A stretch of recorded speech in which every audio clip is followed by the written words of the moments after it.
መክረህ ሊያስጎዱ ነው እንደ ጥይት እየተጠቀሙብህ ነው ይናገር እያንዳንዱ ኦኬ አማራ ነህ ማን ይወስደም አማራ ትክክለኛ አማራ ከሆንክ ለምን አማራ ነህ ትላለህ አማራ ነህ ለልጆች አታስብም እንዴ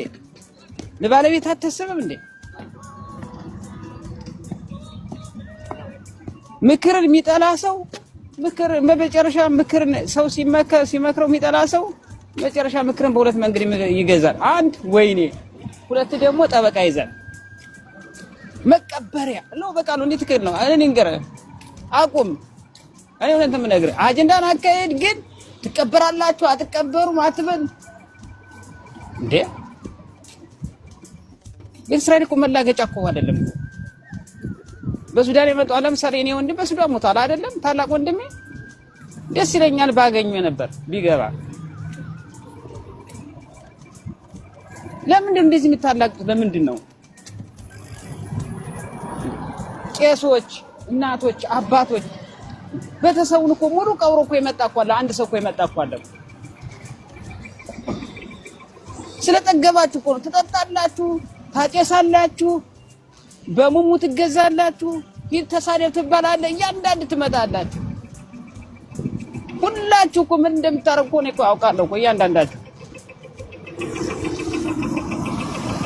ለምን በሴት ትገዛላችሁ እንዴ